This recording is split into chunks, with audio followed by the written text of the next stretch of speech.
I guess 10 years ago I had the first opportunity to attend a mental health first aid course, and I thought, wow, there's so much out there and there's so much that previously I didn't know, and I really believed that with the skills that it taught me I could make a difference. And I actually work at Guildford Grammar as the nurse manager, and I approached the school and said I'd really love the opportunity to go to Melbourne and explore the opportunity to be an educator at mental health first aid, and particularly youth mental health first aid.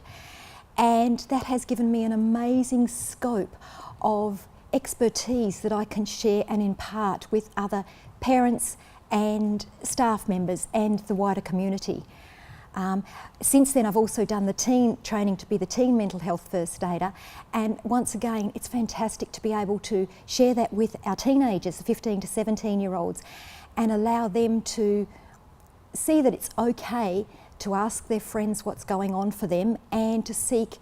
a professional or an adult to help them, and realise that they don't have to take that burden when their friend is not coping or struggling all on their own. Like many communities and myself, I have been touched by suicide,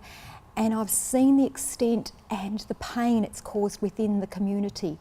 the ripple effect, and quite often grief when it's experienced with a suicide is something that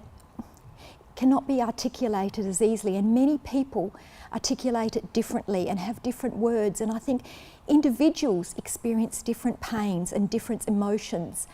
and more often than not people don't know how to talk about that death.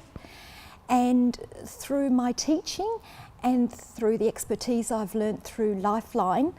I feel much more equipped to be able to talk to my community, support my community, but also understand. I feel really proud and privileged to work for Lifeline. Certainly once I had started this journey,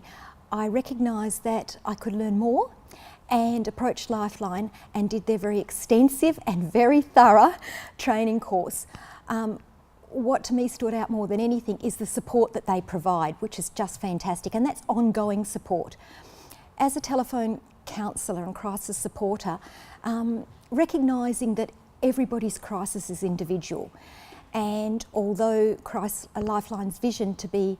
Australia free of suicide, a lot of the callers that we get aren't just about suicidal thoughts, they're also about loneliness, they're about abuse, they're about heartache, they're all about relationships, and learning to be non-judgmental, learning to empathise with each individual caller, recognising that we can listen to each individual story and support them through that, often giving them good references and support services within their area. So for me, I certainly feel like I've grown a lot as a Lifeline counsellor. I've learnt a lot more skills, and I'm very aware of the community and how many lonely people out there that really, have the opportunity to go onto a chat line,